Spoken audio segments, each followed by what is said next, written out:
جو شخص ایک بار حوض کوثر سے پانی پی لے گا اسے کبھی پیاس نہیں لگے گی۔ کہ رسول اللہ صلی اللہ علیہ وسلم نے ارشاد فرمایا قیامت کے روز بندے سے سب سے پہلے جس چیز کا حساب لیا جائے گا وہ اس کی نماز ہے۔ دو نعمتوں کے بارے میں لوگوں کی اکثریت دھوکے میں پڑی ہوئی ہے، صحت اور تندرستی۔ میرا نامہ اعمال نہ دیا جاتا، یہ کیا ہو گیا میرے ساتھ، یہ کیا ہو گیا ہے، مجھے بائیں ہاتھ میں دیا جا رہا ہے، یعنی میں فیل ہو گیا ہوں۔ جو علم اللہ نے اللہ کی توفیق سے ہمیں دے دیا تھا، تمہیں دیا گیا تھا، اس کے مطابق عمل کہاں تک کیا ہے؟ وہ کیسا معاملہ ہوگا؟ سوف یدعو ثبور، وہ موت کو پکار رہا ہوگا اس وقت، جس سے ہم سارا ٹائم بچنے کی کوشش کرتے ہیں۔ مشکل حساب یہ ہوگا کہ بندے سے یہ پوچھ لیا جائے کہ تم نے یہ کام کیوں کیا۔ نبی کریم صلی اللہ علیہ وسلم اس شخص کا جنازہ پڑھانے سے رک جایا کرتے تھے جس کے ذمہ کوئی قرض ہوتا تھا۔ وہ اللہ ہی ہے جس نے تمہیں کان، آنکھ، دل عطا فرمایا، مگر تم لوگ بہت کم شکر ادا کرتے ہیں۔ اس کے بارے میں سوال ہوگا۔ جھوٹے اور ظالم حکمران سے تعاون کرنے والے بھی حوض کوثر سے محروم رہیں گے، قدم نہیں ہٹ سکیں گے اس وقت تک جب تک یہ 5 چیزیں نہ پوچھتی جائیں۔ ان میں سے ایک جوانی ہے۔ جب بھی دماغ میں آئے نا یار ابھی ٹائم ہے، نیکی کے کام میں یہ نہیں سوچنا ہمیں اپنی موت کا پتہ ہے، نہیں پتا، ہمیں یہ نہیں پتا کہ ہم اس لیکچر سے بعد اگلے مومنٹ میں زندہ ہوں گے کہ نہیں۔ امیجن دیٹ سینیریو، اللہ تعالیٰ ڈائریکٹ مخاطب، دونوں طرف آگ۔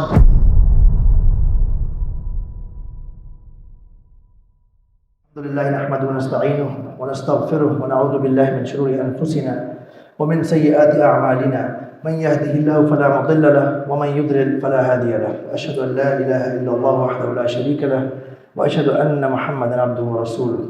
قال الله تعالى في كتابه الحكيم، أعوذ بالله من الشيطان الرجيم، بسم الله الرحمن الرحيم، أما من أوتي كتابه بيمينه فسوف يحاسب حسابا يسيرا وينقلب إلى أهله مسرورا، وقال وأما من أوتي كتابه بشماله فيقول يا ليتني لم أوت كتابيه ولم أدر ما حسابيه يا ليتها كانت القاضية ما أغنى عني ماليه هلك عني سلطانيه۔ صدق الله العظيم۔ رب اشرح لي صدري ويسر لي أمري واحلل عقدة من لساني يفقهوا قولي۔ سب تعریفیں اللہ کے لیے ہیں، ہم اسی کی حمد کرتے ہیں اور اسی سے مدد مانگتے ہیں اور اسی سے بخشش طلب کرتے ہیں، اور ہم اللہ کی پناہ چاہتے ہیں اپنے نفسوں کے شرور اور اپنے اعمال کی برائیوں سے۔ جسے اللہ ہدایت دے اسے کوئی گمراہ نہیں کر سکتا، اور جسے اللہ گمراہ ہونے دے یا گمراہ کر دیں اسے کوئی ہدایت نہیں دے سکتا۔ اور میں گواہی دیتا ہوں کہ اللہ کے سوا کوئی معبود نہیں، وہ اکیلا ہے، اس کا کوئی شریک نہیں۔ میں گواہی دیتا ہوں کہ محمد صلی اللہ علیہ وسلم اس کے بندے اور رسول ہے۔ میں پناہ مانگتا ہوں اللہ کی شیطان مردود سے بچنے کے لیے، شروع اللہ کے نام سے جو بڑا مہربان نہایت رحم کرنے والا ہے۔ ہم نے آج انشاءاللہ جو موسٹ امپورٹنٹ ٹاپک ہے حساب کتاب، حساب کتاب کیسے ہوگا، حساب کتاب کا بیان، کون سی نعمتیں ایسی ہیں جن کا حساب ہوگا، کون سے آسان حساب ہوگا، مشکل حساب ہوگا، یہ کیا معاملہ ان دونوں کا، اور حساب کتاب میں کچھ معاملات ہوں گے وہ کیسے سیٹل کیے جائیں گے۔ اس میں جانے سے پہلے میں مختصراً انشاءاللہ حوض کوثر، نبی کریم صلی اللہ علیہ وسلم کو حوض کوثر عطا فرمایا جائے گا، جو سورۃ الکوثر پوری موجود ہے، اس کے لیے ہمیں پتہ ہے اس کا میں تھوڑا سا پہلے تذکرہ کر لیتے ہیں، کیونکہ وہ بھی قیامت کے دن کا حصہ ہے، یوم محشر کے دن کا حصہ ہے، ٹھیک ہے۔ اور اللہ عالم ایگزیکٹ ڈیٹیلز تو اللہ کے پاس ہے، ہمیں جتنی پتہ ہے بس ہمیں اتنی پتہ ہے، ہمیں زیادہ ڈیٹیلز جاننے کی ضرورت نہیں ہے، کیونکہ اللہ کے نبی صلی اللہ علیہ وسلم نے ہمیں جتنی ڈیٹیلز ہمارے لیے ضروری تھی اتنی دے دی ہیں، کوئی ایسی چیز چھوڑی نہیں ہے جو ہمارے لیے ہوتی ضروری تو ہمیں نہ دی ہوتی۔ اس کے علاوہ جو ڈیٹیلز ہوتی ہیں ان کو جاننے کی ضرورت نہیں ہوتی، نہ ان کے اندازہ لگانے کی ضرورت ہوتی ہے۔ تو ہم اس کو مختصراً دیکھ لیتے ہیں کہ اس میں کیا ہوگا۔ میدان حشر میں ہر نبی کو ایک حوض دیا جائے گا، ایک ریزروائر آف واٹر، پانی کی ریزروائر، حوض دیا جائے گا ہر نبی کو، جس میں نبی کریم صلی اللہ علیہ وسلم بھی موجود ہیں۔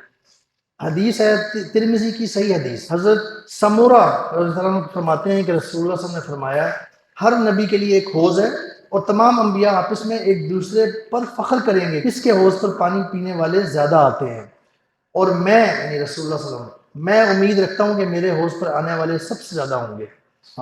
یہ کوئی فخر، یہ وہ والا نہیں ہے کوئی اس میں کمپیریزن، یہ فخر ایک بڑا اچھا پازیٹیو انوائرمنٹ میں۔ نبی کریم صلی اللہ علیہ وسلم، یہ میں کچھ باتیں آپ کو بتانے لگا ہوں، ان کی پوری حدیث میں کوٹ نہیں کروں گا، لیکن حدیث کا میں حوالہ کوٹ کر دوں گا، صرف مختصراً بتاتا چلوں گا کیونکہ ہمارے پاس ٹائم کم ہے، ہم نے ایکچوئل مین ٹاپک پہ آنا ہے۔ حوض کوثر کا پانی سب سے پہلے نبی کریم صلی اللہ علیہ وسلم نوش فرمائیں گے، پئیں گے۔ یہ ابن حبان میں حسن حدیث سے ثابت ہے، حدیث نمبر 5301۔ اسی طرح حوض کوثر پہ سب سے پہلے سیراب ہونے والی جماعت مہاجرین فقراء جو تھے، فقراء المہاجرین، مہاجرین میں سے جو فقراء تھے نا، مہاجرین سب کو پتہ ہے نا، جو اللہ کے راستے میں جنہوں نے مکہ سے مدینہ ہجرت کی، پہلی اللہ کے حکم پہ دین کے لیے، اپنے مال سب کچھ کاروبار سب چھوڑا، اپنا اہل و عیال فیملی، وہ سب سے پہلے ان میں سے جو فقراء ہوں گے نا، سب سے پہلے وہ جماعت حوض کوثر سے استفادہ حاصل کرے گی۔ یہ ترمذی کی صحیح حدیث ہے، یہ بھی 1989۔ اسی طرح اس کے بعد یا جب بھی انصار مدینہ جو تھے، انصار مدینہ جو مدینہ کے رہائشی تھے، جنہوں نے مہاجرین کو ویلکم کیا تھا، ان کو اپنا بھائی بنایا تھا، اپنی مال جائیداد میں سے پارٹنر بنایا تھا، ان سے آپ نے حوض کوثر پر ملنے کا وعدہ فرمایا۔ یہ رواہ بزار، صحیح حدیث ہے، یہ بزار اور طبرانی کی حسن حدیث ہے۔ حضرت انس رضی اللہ عنہ فرماتے ہیں کہ رسول اللہ صلی اللہ علیہ وسلم نے فرمایا کہ میرا حوض اتنا اور اتنا لمبا ہے، نبی کریم صلی اللہ علیہ وسلم نے کوئی اندازہ دیا ہوگا، ستاروں کی تعداد کے برابر اس میں جام ہے۔ امیجن، ستاروں کی تعداد کے برابر اس میں جام ہے، پیالے پلانے والے، کیونکہ پینے والے بھی تو بہت زیادہ ہوں گے نا۔ اس کی پانی کی خوشبو مسک سے زیادہ ہے اور شہد سے زیادہ میٹھا ہے، برف سے زیادہ ٹھنڈا اور دودھ سے زیادہ سفید ہے۔ جو شخص ایک بار حوض کوثر سے پانی پی لے گا، اسے کبھی پیاس نہیں لگے گی۔ اللہ اکبر، اللہ اکبر۔ یعنی ہم موت سے پڑھتے آ رہے ہیں نیک بندوں کی، یا جن کا ٹیسٹ پاس ہو گیا دنیا کی، موت، قبر، اٹھایا جانے کا طریقہ، یا محشر میں جس طریقے سے ان کو رکھا جائے گا، اس سے ہر جگہ پہ نشانیاں ہم پڑھتے آ رہے ہیں جن لوگوں کا ٹیسٹ پاس ہو چکا ہے۔ یہ بھی ان میں سے ایک ہے، جن کو حوض کوثر سے پانی پینے میسر آ جائے گا، سبحان اللہ، کبھی اس کے بعد دوبارہ پیاس نہیں لگے گی۔ ویسے انجوائمنٹ کے بعد میں پھر دوبارہ پیے گا مت، اور جو شخص اس سے محروم رہا وہ کبھی سیراب نہیں ہوگا۔ سبحان اللہ۔ طبرانی اور بزار، حسن حدیث۔ ایک اور حدیث ہے ابن حبان، حسن حدیث ہے۔ حضرت ابو امامہ رضی اللہ عنہ سے روایت ہے کہ رسول اللہ صلی اللہ علیہ وسلم نے فرمایا کہ جس نے حوض کوثر سے ایک بار پانی پی لیا، وہ اس کے بعد کبھی پیاس محسوس نہیں کرے گا، اور اس کا چہرہ کبھی سیاہ نہیں ہوگا، یعنی کہ اس پہ نہ کوئی غم پریشانی اس طرح نہیں آئے گی۔ اللہ اکبر، اللہ تعالیٰ ہمیں عطا فرمائیں گے۔ اور حوض کوثر پہ جو سونے اور چاندی کے جام ہوں گے، جن کی تعداد آسمان کے ستاروں کے برابر ہے، ایک اور حدیث میں ہے، مسلم کی حدیث ہے۔ اسی طرح حوض کوثر کی ایک سمت، ایک سائڈ جو ہے مدینہ اور عمان، یہ عمان ملک نہیں ہے، یہ جو جارڈن میں کا کیپٹل ہے نا، وہ ہے، اس کی بات ہو رہی ہے، اس کے درمیانی فاصلے کے برابر ہوگی۔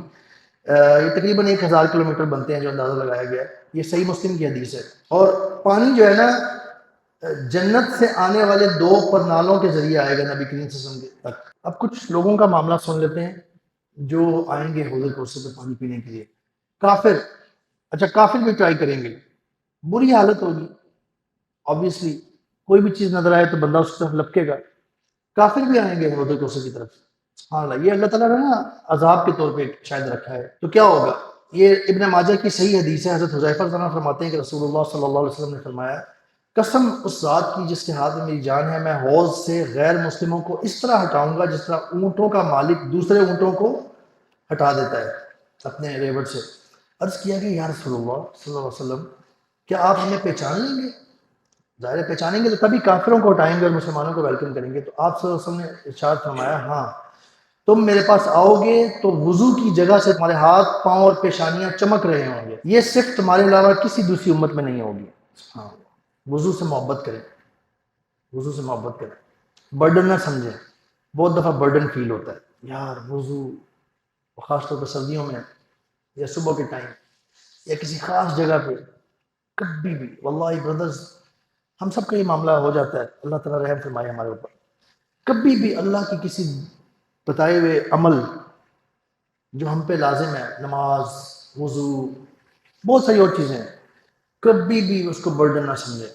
کبھی ذہن میں آ جائے نا، یا وضو، اللہ استغفر اللہ کرے دل میں، یا اللہ سوری سوری سوری سوری، غلطی ہو گئی، یا اللہ۔ اللہ نے اتنی بڑی بڑی کمپنسیشنز رکھی ہیں اپنے ایک ایک چھوٹے چھوٹے حکم کو ماننے پہ، باوضو رہنے والے کے بہت سارے فضائل ہیں، تو کبھی برڈن نہ سمجھیں۔ اگر ذہن میں آ جائے، اپنی ایٹیچیوڈ ڈیولپ کرے کہ یار میں نے نماز، وضو اور جو بھی چیزیں ہیں نا، ان کو برڈن نہیں سمجھنا کبھی بھی. کبھی بھی اگر میرا یوں خیال ہے، میرے ذہن میں یوں آتا ہے تو میری سوچ خراب ہے، I have to fix it. اللہ سے معافی مانگی، یا اللہ سوری، یا اللہ میں اس طرح سمجھتا تھا، sorry, it's should not be like. میں یہ تو آپ بڑے اس کے فضائل ہیں، اور آپ کو نہیں پتا باوضو رہنے کی وجہ سے کتنی کتنی چیزوں سے آپ بچ جاتے ہیں. شیطان، ہم نے کچھ واقعات سنے ہیں جو راکی ہیں، وضو کرتا ہے نا مسلمان، وہیں سے شیطان کو پرابلم ہونا شروع ہوتی ہے، اپنا سر پیٹتا کہتا اللہ، یعنی اس طرح کے معاملات میں کچھ سنے ہیں کہ یہ یعنی کہ اب اس کے ہاتھ میں نہیں آئے گا. اور آپ کو پتہ ہے کہ وہ حدیث ہے اس طرح سے مفہوم، اللہ تعالیٰ میری اصلاح فرمائے اگر میں کوئی غلطی اس میں کر جاؤں، کہ وہ اس طرح کر کے ہے کہ وضو کی حفاظت جو ہے نا وہ مومن نہیں کر سکتا. یعنی مطلب یہ نہیں ہے کہ وضو توڑنے ہی نہ دیں، یہ مطلب نہیں ہے، مطلب باوضو رہیں، زیادہ سے زیادہ وضو میں رہیں ہمیشہ، اس طرح کر کے حدیث کا مفہوم ہے. اچھا، مرتد لوگ، مرتد سب کو پتہ ہے، اپوسٹیٹس، میں بتا دیتا ہوں، جو اسلام قبول کرنے کے بعد چھوڑ دے. بخاری کی حدیث ہے، حضرت ابو ہریرہ رضی اللہ عنہ سے روایت ہے کہ رسول اللہ صلی اللہ علیہ وسلم نے فرمایا کہ میں حوض کوثر پر کھڑا ہوں گا، لوگوں کی ایک جماعت میرے سامنے آئے گی، میں انہیں پہچان لوں گا کہ یہ میرے امتی ہیں. اتنے میں میرے اور ان کے درمیان ایک شخص نمودار ہوگا، وہ اللہ کا بھیجا ہوا فرشتہ ہوگا، اور وہ اس جماعت سے کہے گا ادھر آؤ، یعنی ان کو کسی اور طرف جانے کا اشارہ کرے گا. میں کہوں گا انہیں کہاں لے جا رہے ہو؟ وہ شخص کہے گا جہنم میں، واللہ انہیں جہنم کی طرف لے جا رہا ہوں. میں پوچھوں گا ان کا کیا جرم ہے؟ وہ جواب دے گا آپ کے بعد یہ لوگ اپنی ایڑیوں کے بل پھر گئے تھے، یعنی دین سے پھر گئے تھے. پھر ایک دوسری جماعت میرے سامنے آئے گی، حتیٰ کہ میں انہیں بھی پہچان لوں گا کہ میری امتی ہیں، ان کے ساتھ بھی یہی معاملہ ہوگا. اور وہ فرشتہ اینڈ میں فرمائے گا کہ اللہ کی قسم انہیں جہنم کی طرف ہی لے کے جا رہا ہوں. میں پوچھوں گا ان کا جرم کیا ہے؟ وہ کہے گا یہ لوگ آپ کے بعد الٹے پاؤں پھر گئے تھے، میں سمجھتا ہوں لاوارث اونٹوں کی طرح ان میں سے کوئی بھی جہنم سے نہیں بچ سکے گا. بدعتی لوگ، صحیح بخاری کی حدیث اوتھینٹک. حضرت عبداللہ بن مسعود سے روایت ہے کہ نبی کریم صلی اللہ علیہ وسلم نے فرمایا کہ میں حوض پر تمہارا، یعنی تمہارا میرا آمنا سامنا ہو گیا، تمہیں پاؤں گا حوض کوثر پہ، تم میں سے بعض لوگ وہاں لائے جائیں گے، پھر مجھ سے دور ہٹا دیے جائیں گے. میں کہوں گا کہ اے میرے رب، یہ تو میری امت کے لوگ ہیں. جواب میں کہا جائے گا آپ نہیں جانتے انہوں نے آپ کے بعد کیسی کیسی بدعات شروع کر لی تھی. Brothers, be very careful about بدع، جتنے بھی بدعتیں ہیں یا بدعات جو ہیں، بدعت کو صحیح طریقے سے سمجھ لیں. ابھی ٹائم نہیں ہے، نہ موضوع ہے، پھر انشاءاللہ. جھوٹے اور ظالم حکمران سے تعاون کرنے والے بھی حوض کوثر سے محروم رہیں گے. یہ بہت بڑا مسئلہ ہے ہمارے یہاں پہ. نہیں، لوگوں کو میں نے بتایا تھا نا، گڑھے سے بچنے کے لیے آپ کو گڑھے کا علم بھی ہونا چاہیے. آپ کو لگتا ہے کہ لوگوں کو ان حدیث کا علم ہے؟ مطلب عام طور پہ اگر سوچیں تو لگتا یہ ہے کہ انہیں پتہ ہی نہیں ہوگا کہ اگر تم کسی ظالم حاکم سے یا وڈیرے سے یا کسی سے تعاون کرتے ہو، تاوان میں اور ظلم میں تم اس کے ساتھ سپورٹ کرتے ہو نا، عذاب تو اور چیز ہے، بعد میں ہوگا جو بھی ہوگا، تم حوض کوثر سے بھی محروم کر دیے جاؤ. طبرانی اور ابن حبان کی حسن حدیث ہے. حضرت عبداللہ بن خباب رضی اللہ عنہ اپنے باپ سے روایت کرتے ہیں کہ ہم نبی کریم صلی اللہ علیہ وسلم کے دروازے پر بیٹھے تھے، آپ صلی اللہ علیہ وسلم تشریف لائے اور فرمایا سنو. ہم نے عرض کیا ہم سننے کے لیے بالکل تیار ہیں. آپ صلی اللہ علیہ وسلم نے دوبارہ فرمایا سنو، یعنی کہ وہ امپورٹنس کریٹ کرنے کے لیے نا، متوجہ صحیح طرح سے کرنے کے لیے. ہم نے دوبارہ عرض کیا ہم سننے کے لیے بالکل تیار ہیں. پھر آپ صلی اللہ علیہ وسلم نے ارشاد فرمایا میرے بعد حکمران آئیں گے، ان کے جھوٹ کی تصدیق نہ کرنا اور ان کے ظلم پر ان کی مدد نہ کرنا. بے شک جس نے ان کے جھوٹ کی تصدیق کی اور ان کے ظلم پر تعاون کیا وہ حوض پر نہیں آئے گا. یہ تھا بردرز ایک مختصر جو میں نے اللہ کی توفیق سے ایکسپیکٹ کیا، جتنا سارا نہیں ڈسکس کیا، کچھ چیزیں چھوڑی بھی ہیں. حوض کوثر کے بارے میں نے جان لیا کہ قیامت کے دن حوض کوثر کا کیا معاملات ہوں گے. الحساب، آپ کو پتہ ہے کہ اللہ تعالیٰ نے ہمیں بتایا ہے کہ ایک تو ہم نے پڑھا نا کہ گروہ بندی کی جائے گی قیامت کے دن، گروپس میں آپ کو لوگوں کو اکٹھا کر دیا جائے گا، لیکن حساب کتاب کے لیے ہر بندے کو فردن فردن اللہ تعالیٰ اپنے سامنے بلوائیں گے. Can you imagine that moment? سورہ مریم آیت نمبر 95، وَكُلُّهُمْ آتِيهِ يَوْمَ الْقِيَامَةِ فَرْدًا. سورۃ الزلزال آیت نمبر 6، الزلزلہ آیت نمبر 6، يَوْمَئِذٍ يَصْدُرُ النَّاسُ أَشْتَاتًا لِيُرَوْا أَعْمَالَهُمْ. پہلی جو آیت میں نے پڑھی ہے نا سورۃ مریم کی، اس کا ترجمہ ہے سارے لوگ قیامت کے روز اللہ کے حضور تنہا حاضر ہوں گے۔ دوسری جو آیت ہے سورۃ زلزلہ کی یا زلزال کی، اس روز لوگ الگ الگ حاضر ہوں گے تاکہ انہیں ان کے اعمال دکھائے جائیں۔ اللہ اکبر۔ Brothers, just stop here for a moment and imagine this. اللہ کے سامنے اکیلے پیشی، ایک وقت آئے گا ہم میں سے ہر بندے کا، ایک وقت آئے گا جس میں آپ کی ہماری باری ہوگی۔ اگر اس مومنٹ کو اور اس بات کو بندہ اچھے طریقے سے اس پہ غور و فکر کر لے نا اور اس کو ابزارب کر لے اللہ کی توفیق سے، تو میرا خیال ہے صرف یہ بات ہی کافی ہے بندے کی نا آخرت ٹھیک ہو جائے گی اللہ کی توفیق سے، تقوی اختیار ہو جائے گا۔ لیکن اگر اس بات کو صرف وَكُلُّهُمْ آتِيهِ يَوْمَ الْقِيَامَةِ فَرْدًا، سب لوگ قیامت کے روز اللہ کے حضور تنہا حاضر ہوں گے، اس چیز کو اگر صرف ہم غور و فکر تفکر کر لینا تو یہ اتنی سیریس چیز ہے کہ ہمیں نا ٹھیک کر دیتی ہے آلموسٹ۔ ایسا ہوتا ہے آپ کسی چیز میں لیٹ سے سستی آئی ہوئی تھی آپ کو، اور آپ ایک ضروری عمل نہیں کر رہے یا بچ نہیں رہے غلط کام سے، یا کئی دفعہ ایسا ہوتا ہے کئی دن ہوتے جا رہے ہیں ایسا، آپ کے ذہن میں یہ بات صحیح طریقے سے ایک دفعہ یاد آ جائے، یہ آیت وَكُلُّهُمْ آتِيهِ يَوْمَ الْقِيَامَةِ فَرْدًا، اللہ کے سامنے اکیلے پیش کیے جاؤ گے، تو مجھے یہ بتائیں کہ کوئی اثر ہوتا ہے؟ اثر ہوتا ہے؟ بندہ ذرا رک جاتا ہے؟ اللہ بس، یہ میں نے ہائی لائٹ کی ہوئی ہے یہ آیت، یہ سب سے پہلا معاملہ ہے حساب کتاب کا جو ہمیں کلیئر ہونا چاہیے۔ اکیلے حاضر کیا جائیں گے اللہ تعالیٰ کے سامنے۔ سب سے پہلے نا امت محمدیہ صلی اللہ علیہ وسلم کا حساب کتاب ہوگا۔ یہ ابن ماجہ کی صحیح حدیث ہے، حضرت عبداللہ بن عباس رضی اللہ تعالیٰ عنہ روایت کرتے ہیں، عنہما عبداللہ عباس دونوں چونکہ صحابی ہیں اس لیے دونوں پہ عنہما روایت کرتے ہیں کہ نبی کریم صلی اللہ علیہ وسلم نے فرمایا ہم آخری امت ہیں لیکن ہمارا حساب سب سے پہلے ہوگا۔ پکارا جائے گا این الامۃ الامیۃ و نبیھا، امی نبی کی امت اور خود ان کا نبی کہاں ہے؟ بس ہم سب سے آخر میں آنے والے اور سب سے پہلے حساب کیے جانے والے ہوں گے۔ اللہ اکبر۔ یہ جو ابھی حدیث ہے نا اس کو آپ غور سے سنیں، یعنی حساب کتاب ہوگا کیسے اللہ کے سامنے، کیسے ہوں گے پیش، کوئی حجاب ہوگا، کوئی اب کیا ہوگا معاملہ، اللہ ڈائریکٹ بات کریں گے یا کسی کے ذریعے بات کریں گے؟ صحیح بخاری کی حدیث ہے، حضرت عدی بن حاتم رضی اللہ تعالیٰ عنہ فرماتے ہیں کہ رسول اللہ صلی اللہ علیہ وسلم نے فرمایا قیامت کے روز تم میں سے کوئی اللہ کی عدالت میں کھڑا ہوگا، اس کے اور اللہ کے درمیان کوئی حجاب نہ ہوگا نہ ترجمان ہوگا، اس کے اور اللہ کے درمیان کوئی حجاب ہوگا نہ ترجمان۔ اللہ تعالیٰ اس سے پوچھیں گے کیا میں نے تمہیں مال نہیں دیا تھا؟ وہ جواب دے گا کیوں نہیں، بلا دیا تھا آپ نے۔ پھر اللہ تعالیٰ اس سے دوسرا سوال کریں گے الم ارسل الیک رسولا، میں نے تمہاری طرف رسول نہیں بھیجا تھا؟ کہے گا بلا، بالکل بھیجا تھا آپ نے۔ آگے نبی کریم صلی اللہ علیہ وسلم فرما رہے ہیں فَيَنْظُرْ عَنْ يَمِينِهِ فَلَا يَرَى إِلَّا النَّارِ ثُمَّ يَنْظُرْ عَنْ شِمَالِهِ فَلَا يَرَى إِلَّا النَّارِ۔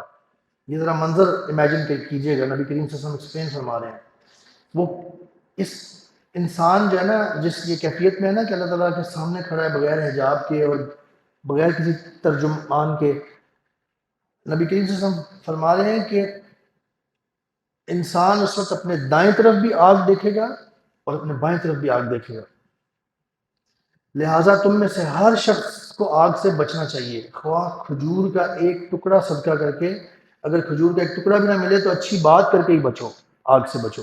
امیجن دیٹ سینیریو، اللہ تعالیٰ ڈائریکٹ مخاطب، دونوں طرف آگ، ہمارے دل پہ کیا گزری ہوگی کیونکہ ہم نے پاس ہونا ہے اور اللہ کے ہاتھ میں سب کچھ ہوگا۔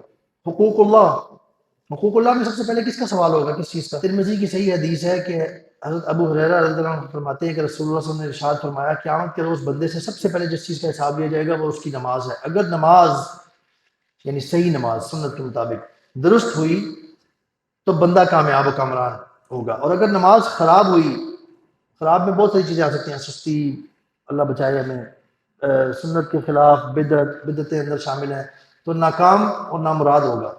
اگر بندے کے فرائض میں کچھ کمی ہوئی تو رب تعالیٰ فرمائیں گے کہ میرے بندے کے اعمال نامہ میں دیکھو کوئی نفل عبادت ہے، اگر ہوئی تو نوافل کے ساتھ فرائض کی کمی پوری کی جائے گی. اللہ کی بہت بڑی مہربانی ہے. اللہ تعالیٰ نا ہمارے ساتھ انصاف نہیں کریں گے.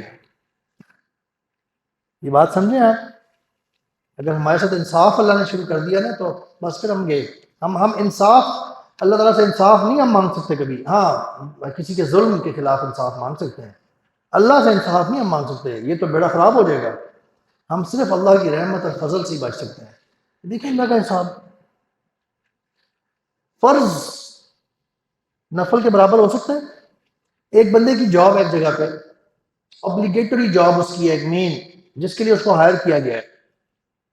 اس کے علاوہ بھی اس کچھ کام اس کو کہے چلو اگر تم کر دو تو تمہیں ہو جائے گا. لیکن یہ کام نہیں چھوڑنا. وہ کام چھوڑتا رہے. مہینہ جب گزر گیا یا کام خراب ہو گیا جب بہت سارے تو اس کا جب حساب کتاب لیا جا رہا ہے تو کوئی یہ کہے گا اچھا تم نے یہ آپشن کام کرتے رہے ہو. یعنی چوکیداری کے لیے تمہیں رکھا تھا. اچھا تم چائے شائے بناتے رہے ہو چوکیداری چھوڑ کے. چلو اس سے پوری کر لیتے ہیں. کوئی کہتا ہے؟ کوئی کہتا ہے ہم میں سے دنیا میں کوئی کہتا ہے؟ اللہ تعالیٰ کی مہربانی دیکھیں آپ.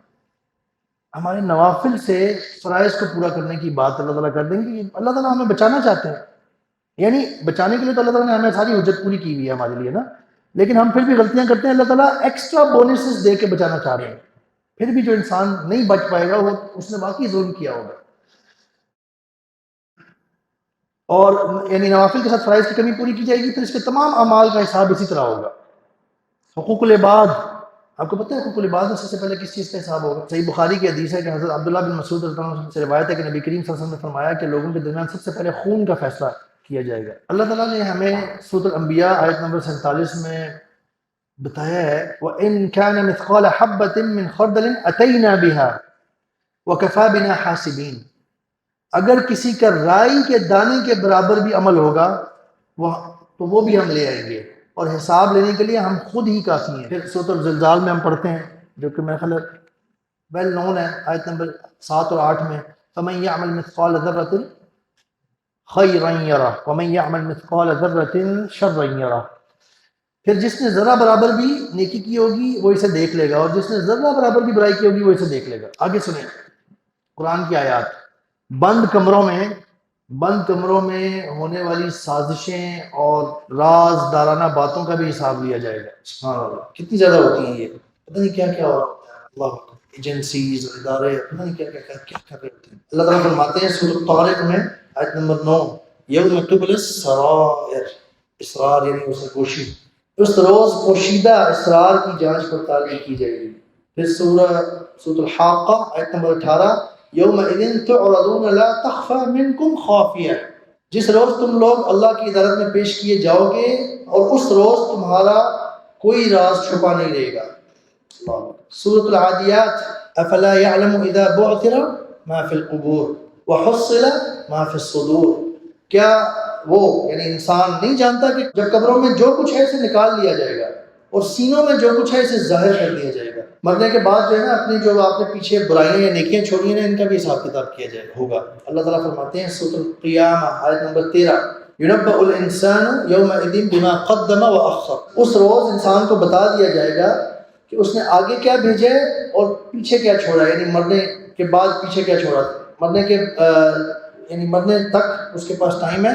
اس نے آئندہ زندگی کے لیے کیا بھیجا ہے اور مرنے سے پہلے کیا کیا ہے. اس نے نیکیوں کے اعمال کیا کیے ہیں. اگر کسی نے کسی کو ناحق تھپڑ بھی مارا ہوگا نا اس کا بھی حساب لیا جائے گا. یہ مسئلہ جو ہے یہ آگے آئے گی اس کی حدیث. ٹھیک ہے. اسی طرح اگر کسی آدمی نے اپنے نوکر یا ملازم یا کسی غلام کو ایک کوڑا ناجائز مارا ہوگا نا اس کا بھی حساب لیا جائے گا. حضرت ابو ہریرہ رضی اللہ عنہ فرماتے ہیں کہ رسول اللہ صلی اللہ علیہ وسلم نے فرمایا کہ جس نے اپنے غلام کو ایک کوڑا بھی ناجائز مارا تو اس سے قیامت کے روز بدلہ لیا جائے گا. طبرانی حسن حدیث. اگلی حدیث صحیح مسلم کی ہے. حضرت ابو امامہ رضی اللہ عنہ فرماتے ہیں کہ رسول اللہ صلی اللہ علیہ وسلم نے فرمایا کہ جس شخص نے جھوٹی قسم کھا کر مسلمان کا حق مار لیا اللہ نے اس کے لیے جہنم واجب کر دی اور جنت حرام کر دی. اللہ اکبر. صحیح مسلم کی حدیث ہے.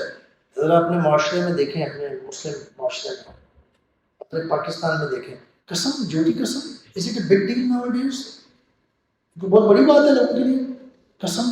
یہ جو ریڈیو والے سے لے کے بڑے سے بڑا دکاندار قسم کھا رہا ہوتا ہے جھوٹی.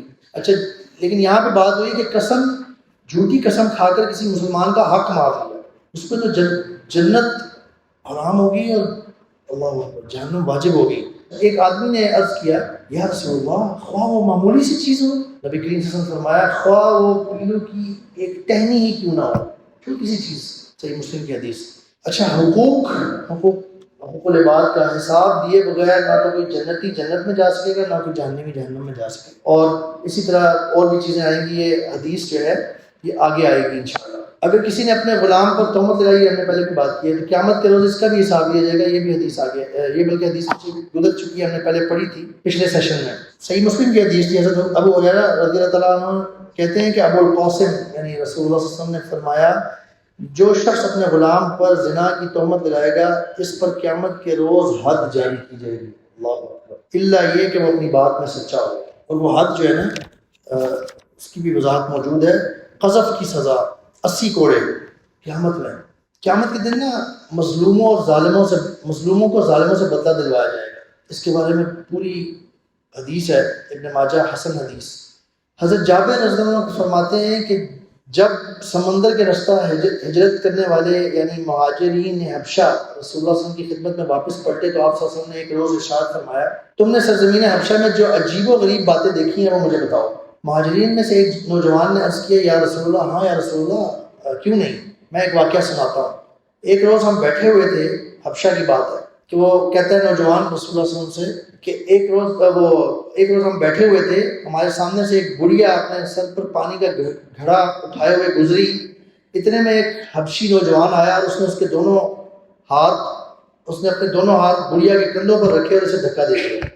شرارتی، ہمارے یہاں بھی حالات ہوتے ہیں، ہمارے یہاں پہ بڑے بڑے وہ پیجز بن چکے ہیں، بہت فین فالوئنگ ہے ان کی، جس میں وہ پرینک کے نام پہ عجیب گھٹیا حرکتیں کرتے ہیں۔ خواتین پانی پھینک دیں گے، کوئی میاں بیوی بیٹھے ہیں ان میں سے جا کے مذاق کے نام پہ چھیڑ دیں گے، جی میں تو مذاق کر رہا تھا، کیا ہو گیا جی، کیمرہ دیکھیں جی، ایسے جیسے کیمرہ جو ہے نا وہ جی سب کچھ ٹھنڈا ہو گیا، ٹھیک ہے جی وہ پرفیکٹ، مجھے بڑا سکون مل گیا، کیمرہ اچھا اللہ تعالیٰ بھی خوش ہو گیا، نعوذ باللہ۔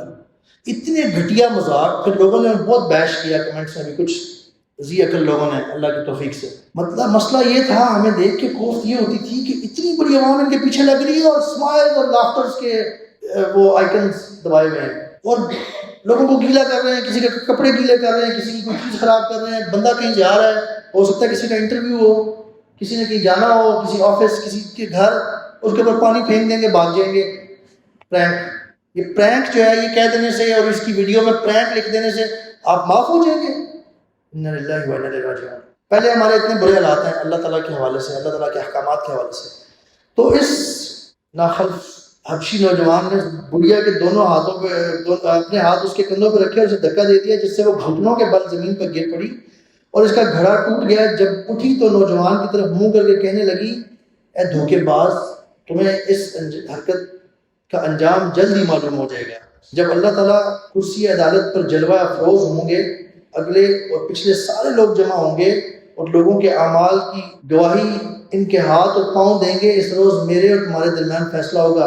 وہاں عورت کہہ رہی ہے، میں بھی وہ عیسائی ہو، ان کے بھی عیسیٰ علیہ السلام سیم پیغام لے کے آئے تھے۔ نبی کریم صلی اللہ علیہ وسلم نے یہ سن کے فرمایا کہ یہ بڑھیا اس بڑھیا نے بالکل سچ کہا ہے۔ اللہ تعالیٰ ایسی قوم کو کیسے پاک کریں گے جس میں کمزور کا بدلہ طاقتور سے نہ لیا جائے۔ ہمارے معاشرے میں آپ دیکھ لیں کیا ہوتا ہے، ہمارے پاکستان میں دیکھ لیں سر، یہ جو جاگیردارانہ نظام وڈیرے یہ حکومت میں جو بیٹھے ہوئے ہیں، وہ پتہ نہیں کہاں کس لیول پہ کیا زیادتی ہوتی ہے۔ ہر ظلم، ہر مظلوم کو ظالم سے بدلہ دلوایا جائے گا۔ اور brothers we have to be very careful. کچھ جگہوں پہ ہم سے ظلم ہو جاتے ہوں گے، ہمیں پتہ ہی نہیں چلتا ہوگا، ہم نے کسی اپنے بھائی دوست کے ساتھ ظلم کر دیا، ہم نے کوئی ایسی بات کر دی جس سے اس کو بڑی تکلیف ہوئی، لیکن اس نے لوگوں کے سامنے کہ میرا مذاق نہ اڑے، اس کو اندر بڑی کھٹکی، لیکن اس نے بیان نہیں کی، ہمیں پتہ ہی نہیں چلا، ہم اپنے آپ کو بڑے پاک باز سمجھتے آ رہے ہیں۔ ہم سے اور کچھ جگہوں پہ ظلم ہو جاتے ہوں گے، ہمیں پتہ ہی نہیں چل رہا ہوگا، شاید ہم سے اللہ کی عبادات میں کمیاں کوتاہیاں ہو جاتی ہیں۔ So we have to be very careful because ہم قیامت کے کسی چھوٹے سے چھوٹے گڑھوں میں سے بھی کسی گڑھے میں نہیں گرنا چاہتے، رائٹ؟ اگر کسی ذمی پر ظلم کیا، ذمی سمجھتے ہیں، ذمی ذال کے ساتھ، ذمی ہوتا ہے ایک اسلامک اسٹیٹ میں کوئی نان مسلم جو پروٹیکٹڈ مائنورٹیز ہوتی ہیں. اس وقت نبی کریم صلی اللہ علیہ وسلم کے زمانے میں عیسائی اور یہودی تھے جو مدینہ کی ریاست میں مائنورٹیز تھے، ان کا معاہدہ ہوا تھا مسلمانوں کے ساتھ. ہمارے یہاں پہ ہندو بھی اس میں آ سکتے ہیں اور بھی جو بھی ہے کرسچن اور جو بھی. اگر کسی نے ذمی پر ظلم کیا، اس کے بارے میں ذرا حدیث سن لیں. ابھی داؤد کی صحیح حدیث ہے اور بہت سخت حدیث ہے. اور یہ جو لبرلز ہیں نا، یہ جو کبھی ہمارے یہاں پہ عیسائیوں کے ساتھ کسی کے ساتھ زیادتی ہو جاتی ہے تو یہ ایک دم اٹھ کے آ جاتے ہیں، اسلام کے خلاف بولنے لگ جاتے ہیں، اپنے آپ کو مسلمان بھی کہہ رہے ہوتے ہیں. پہلے اسلام کی تعلیمات تو پڑھ لو. اگر حکومت نہیں کام کر رہی تو اسلام اور اپنے آپ کو اسلام سے دور کرنے کی بجائے صحیح چیز کے بارے میں بات کرو.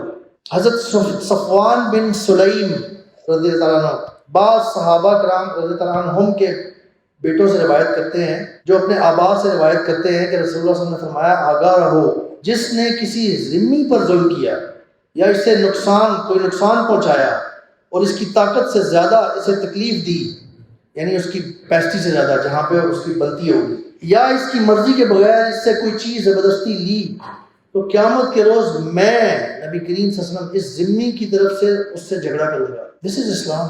دس is how Islam is. This justice, اقامت القسط، انصاف کو قائم کرنا، اس پہ اسلام بہت اسٹرکٹ ہے. کیونکہ کسی بھی معاشرے کی ترقی یا اس کی ساکھ یا اس کو کسی معاشرے کو زندہ رکھنے والی اگر ایک چیز میں بیان کی جائے نا بات، کہ ایک لفظ میں بتائیں کیا سولوشن ہے، تو وہ ہوگا اقامت القسط، انصاف کا قائم کرنا. وہاں پہ وہ اس معاشرے کو بچا لیتی ہے. اللہ تعالیٰ نے قرآن سننے سے ہمیں چیزیں پتہ چلتی ہیں. نان مسلم بھی اگر اپنے ملک میں اقامت القسط کریں گے نا، یہ ویسٹ میں زیادہ تر انصاف وہاں قائم ہے، بہت زیادہ. ہم رہ کے ہم نے دیکھا ہے ہمارے پاکستان سے زیادہ انصاف ہے. اللہ اکبر. مایوسی، یہ ہمارے لیے شرم کی بات ہے. اسی وجہ سے وہ آگے ہیں ہم سے بہت، کیونکہ اللہ کے قانون دنیا میں کافر بھی اپلائی کرے گا نا اگر اللہ کے پرنسپلز، تو اس کو بھی اس کا فائدہ پہنچے گا دنیاوی لحاظ سے. حضرت عمر رضی اللہ عنہ سے ایک قول ہے، یہ ترمذی میں ہے ویسے، کہ فرماتے ہیں کہ اپنے آپ کا حساب کرتے رہو اس سے پہلے کہ تمہارا قیامت کے روز حساب لیا جائے، تمہارا حساب لیا جائے، اور اپنے آپ کو بڑی پیشی کے لیے تیار رکھو، کیونکہ جس نے دنیا میں اپنا حساب کر لیا قیامت کے روز اس کا حساب ہلکا ہوگا. عمر رضی اللہ عنہ عالم دین، فقیہ، نبی کریم صلی اللہ علیہ وسلم کے اسٹوڈنٹ، ڈائریکٹ اسٹوڈنٹ، نبی کریم صلی اللہ علیہ وسلم کے ساتھ قبر میں دفن ہے. تمام مسلمان جو حج عمرہ کے لیے جاتے ہیں. صحیح مسلم کی حدیث ہے، حضرت عبداللہ بن مسعود انصاری رضی اللہ عنہ فرماتے ہیں کہ میں غلام کو مار رہا تھا، میں نے اپنے پیچھے سے آواز سنی، ابو مسعود یاد رکھو جتنی تو اس غلام پر قدرت رکھتا ہے اللہ تعالیٰ اس سے کہیں زیادہ تجھ پر قدرت رکھتے ہیں. میں نے پلٹ کے دیکھا تو نبی کریم صلی اللہ علیہ وسلم. صحابہ کا طرز عمل آپ دیکھیں گا. میں نے عرض کیا، یا رسول اللہ، یہ غلام اللہ کی رضا کے لیے آج سے آزاد. نبی کریم صلی اللہ علیہ وسلم نے فرمایا کہ اگر تم اسے آزاد نہ کرتے نا تو جہنم کی آگ تمہیں جلا ڈالتی، یا فرمایا جہنم کی آگ تمہیں چمٹ جاتی. صحابہ کے بارے میں یہ بات ہوئی رضوان اللہ اجمعین. یعنی ہمارے لیے بات چیت ہو رہی ہے ایسا نا، آگے آنے والوں کے لیے. ہم کدھر ہیں؟ اگر صحابہ اتنے سیریس، انہوں نے جب اپنی غلطی ریئلائز کی، اس میں ریگارڈلیس کہ کتنا صحیح کتنا غلط، نبی کریم صلی اللہ علیہ وسلم سے وارننگ سنی، غلام ہی آزاد کر دیا، چھوڑ ہی دیا. وہ چیز ہی چھوڑ دی. غلام آپ کی پراپرٹی ہوتا تھا اس زمانے، بڑی انویسٹمنٹ ہوتی تھی. جو کافر ہے نا، پراپر کافر. اچھا آپ کو پتہ ہے نا کہ کچھ لوگ ایسے ہوں گے جو بغیر حساب کتاب کے جنت میں داخل کیے جائیں گے. اللہ تعالیٰ ہم سے فرمائے، دعا مانگا کریں اس کے بارے میں. آپ کو پتہ ہے اس کے برعکس بھی ہوگا، کچھ ایسے لوگ ہوں گے جو بغیر حساب کتاب کے جہنم میں ڈالے. سورۃ الرحمن آیت نمبر 39 سے 41.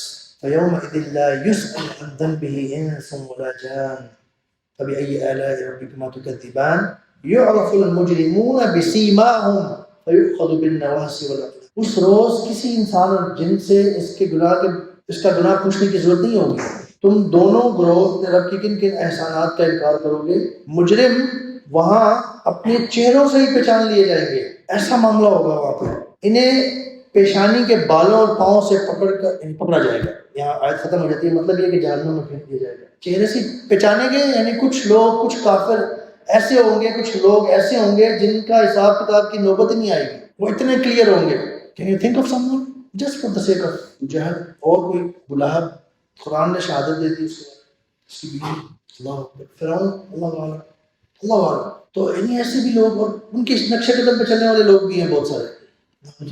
سورۃ القصص آیت نمبر 78 وَلَا يُسْأَلُ عَنْ ذُنُوبِهِمُ الْمُجْرِمُونَ. اور مجرموں سے ان کے گناہ کے بارے میں کوئی سوال نہیں کیا جائے گا. یعنی کہ جو پراپر کٹر مجرم ہوں گے, جو بالکل جن کا نا معاملہ کلیئر ہے. اس کا یہ مطلب نہیں کہ کسی مجرم سے بھی, یعنی کسی گناہ گار سے نہیں ہوگی, وہ اس کے بارے میں بھی آیات آئے گی. جو پراپر مجرم ہے, جو نا مجرم ڈکلیئر ہو گئے, عدالت ہوتی ہے نا, اس میں ایک بندہ انویسٹیگیشن سارا مقدمہ چلتا ہے, آخر کار بعد میں مجرم کہا جاتا ہے. اس سے پہلے اس کو کیا کہا جاتا ہے؟ ملزم. اس پہ الزام ہے. مجرم جب فیصلہ ہو گیا یہ مجرم ہے, آپ نے کسی کو قتل کرتے ہوئے ناحق دیکھ لیا, آپ کو پتہ ہے یہ مجرم ہے, آپ اس کو ملزم نہیں کہیں گے اپنے دماغ میں یا اپنے لیے, ٹھیک ہے. تو کچھ لوگ ایسے ہیں جو مجرم ہیں پراپر فل فلیج بغیر حساب کتاب کے جہنم میں. اچھا, اب ہم ڈسکس کرتے ہیں مختصراً انشاءاللہ نعمتیں جن کا حساب ہوگا. اللہ ہم لوگ صبح سے لے کے شام تک 24 گھنٹے, بلکہ 24 گھنٹے اللہ کی بے شمار نعمتوں کا استعمال کر رہے ہیں, رائٹ. سورۃ التکاثر ثم لتسألن یومئذ عن النعیم. اور پھر تم سے اس روز نعمتوں کے بارے میں, یعنی تقریباً ہر نعمت کے بارے میں پوچھا جائے گا. کیا ہم تیار ہیں؟ آپ میں سے آپ لوگ ذرا اپنی عمر کے بارے میں سوچیں, اپنی ایج کے بارے میں. ہر بندہ ذرا 1 منٹ کے لیے اپنی ایج سوچے, کتنے سال ہو گئے ہیں دنیا میں آئے ہوئے. ہر بندے نے سوچ لیا؟ کوئی ایسا تو نہیں جس کو نہیں یاد آ رہا. ہم جتنے سالوں سے اس دنیا میں آئے ہوئے ہیں, آپ دیکھیں کہ کتنی نعمتیں اللہ تعالیٰ کی ہم استعمال کرتے آ رہے ہیں continuously. Let's take an example. Hearing, seeing, آنکھیں. یہ آنکھیں چل رہی ہیں جب سے آپ آئے ہوئے ہیں. مثلا میری 40+ ایج ہے, میں اس وقت سے اللہ کی اس نعمت کا استعمال کرتا آ رہا ہوں without did I pay anything to اللہ سبحانہ وتعالیٰ. آپ کو اچھی طرح پتہ ہے کہ کوئی چیز لینے کے لیے اچھی خاصی پے کرنی پڑتی ہیں چیزیں. اچھا, پھر وہ کافی نہیں ہوتا, پی ٹی اے سے رجسٹریشن بھی کرانی پڑتی ہے, اس کے لیے علیحدہ پے کرنا پڑتا ہے, وہ بھی کافی نہیں ہوتا, سروس دلوانی پڑتی ہے اندر. 40 سال سے اللہ تعالیٰ کی نعمت استعمال کرتے آ رہے ہیں بہت سارے لوگ. اور آپ لوگ جتنے ایج کے ہیں, ہیئرنگ, ہاتھ, ٹانگیں, زبان, اللہ تعالیٰ یہ جو ہمیں جتنی نعمتیں ملی ہوئی ہیں نا, جو ہم سالوں سے یوز کر رہے ہیں, اور کوئی ہم نے اللہ تعالیٰ کو کچھ نہیں دیا.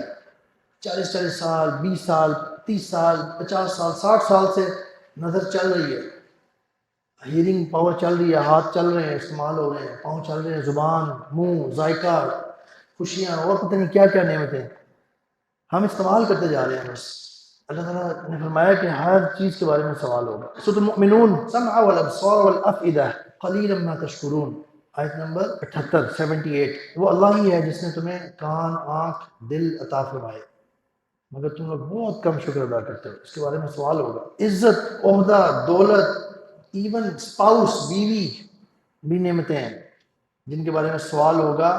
ترمذی کی حدیث ہے, ویسے بہت زیادہ ہی لوگ ہیں اس کے جن کو بہت کم پتہ ہوتا ہے, ہم سب کا حال ہی ایسا ہے, اللہ تعالیٰ رحم فرمایا ہمارے اوپر. تندرستی اور ایون ٹھنڈے پانی سے جو ہم سیر ہوتے ہیں نا, رائٹ, ٹھنڈا پانی بہت تسکین دیتا ہے نا. دیکھیں اللہ تعالیٰ نے, اللہ کے نبی صلی اللہ علیہ وسلم نے ہمیں کیا بتا دیا ہے. اللہ تعالیٰ کسی بھی بات کو پکڑ سکتے ہیں اور پوچھ سکتے ہیں. حضرت ابو ہریرہ رضی اللہ عنہ فرماتے ہیں کہ رسول اللہ صلی اللہ علیہ وسلم نے ارشاد فرمایا, قیامت کے روز لوگوں سے نعمتوں کے سلسلے میں سب سے پہلے جس چیز کا سوال ہوگا, نعمتوں کے سلسلے میں, ٹھیک ہے, سب سے پہلا سوال نہیں, نعمتوں کے سلسلے میں سب سے پہلے جس کا سوال ہوگا وہ یہ ہوگا, کیا ہم نے تمہارے بدن کو, یعنی بدن کے بارے میں بیسکلی سوال ہوگا, جسم کے بارے میں, کیا ہم نے تمہارے بدن کو صحت نہ دی تھی. آگے اللہ تعالیٰ دیکھیں اس کو ایڈ کر کے اس کی سیویرٹی کو انکریز کرنے کے لیے کیا بات پوچھیں گے, اور تمہیں ٹھنڈے پانی سے سیر نہ کیا تھا. اللہ اکبر, ترمذی صحیح حدیث. اللہ اکبر, ٹھنڈے پانی تک کا حساب ہوگا جس کو ہم نے شاید کبھی سوچا بھی نہیں ہوگا. صحت اور وقت کے بارے میں سوال ہوگا. مشہور حدیث ہے بخاری کی, حضرت عبداللہ بن عباس رضی اللہ عنہما سے روایت ہے کہ رسول اللہ صلی اللہ علیہ وسلم نے فرمایا کہ دو نعمتوں کے بارے میں لوگوں کی اکثریت دھوکے میں پڑی ہوئی ہے, صحت اور تندرستی. سوچیں اس کے بارے میں برادرس. جب ہم ٹھیک ٹھاک ہوتے ہیں نا, صحت, ہم غور ہی نہیں کرتے اس پہ. وقت فارغ بیٹھے ہوتے ہیں, پتہ نہیں کیا کیا کرنا شروع کر دیتے ہیں, ضائع کرنے لگ جاتے ہیں, حالانکہ اتنا کچھ پڑا ہوا ہے. اللہ تعالیٰ ہم سب کو معاف فرمائے. سب سے پہلے یہ میرے اپنے لیے ریمائنڈر ہے, پھر کسی اور کے لیے. ہم سے اتنی غلطیاں ہو جاتی ہیں. نبی کریم صلی اللہ علیہ وسلم نے فرمایا ہے کہ اکثر لوگوں کی اکثریت اس بارے میں دھوکے میں پڑی ہوئی ہے. بخاری کی حدیث ہے. یعنی we have to be very serious about it and careful. کان آنکھ مال اولاد مویشی کھیت جیسی نعمتوں کے بارے میں بھی سوال ہوگا. 5 چیزوں کے بارے میں حساب لیا جائے گا. یہ ترمذی کی حسن حدیث ہے. حضرت عبداللہ بن مسعود رضی اللہ عنہ سے روایت ہے کہ نبی کریم صلی اللہ علیہ وسلم نے فرمایا قیامت کے روز انسان کے قدم اس وقت تک نہیں ہٹنے دیے جائیں گے جب تک اس سے 5 چیزوں کے بارے میں سوال نہ کر لیا جائے. نمبر 1، عمر کس کام میں صرف کی پائی. نمبر 2، جوانی کس کام میں بسر کی. بائی دا وے جوانی کے بارے میں ہم نے یہ بات پہلے بھی ایک دفعہ کلیئر کی تھی کہ یہ جو ہم نے اپنے حساب کتاب لگائے ہوئے ہیں نا یہ معاشرے میں فلموں ڈراموں سے بس جوانی شاید 25-30 سال کی عمر تک ہوتی ہے، اس کے بعد جوان نہیں رہتا وہ، کیونکہ اسپورٹس میں کچھ ایسی ریکوائرمنٹس ہوتی ہیں، کچھ شعبوں میں ایسی ریکوائرمنٹس ہوتی ہیں جہاں پہ آپ کو زیادہ فٹنس اور ڈیمیج کا خطرہ زیادہ ہو سکتا ہے، اس لیے ریکوری کی زیادہ چاہیے ہوتا ہے. اس سے ہم نے اندازہ لگا لیا کہ 20-25-30 سال تک جوانی ہوتی ہے، اس کے بعد تو بندہ بس جوانی ختم. ایسی بات نہیں ہے. ہم شیخ سے پڑھ رہے تھے کلاس اور شیخ نے ہمیں کلیئر کیا کہ یہ 40 سال کی جو عمر ہے نا، 40 سال کی عمر والا جوان ہوتا ہے ویسے. وہ میں نے اب کہہ دیا نا، اس لیے اب آپ لوگ سارے چپ ہو گئے ہیں یوں کہہ رہے ہیں. عام طور پہ 40 سال والے کو جوان نہیں سمجھا جاتا نا.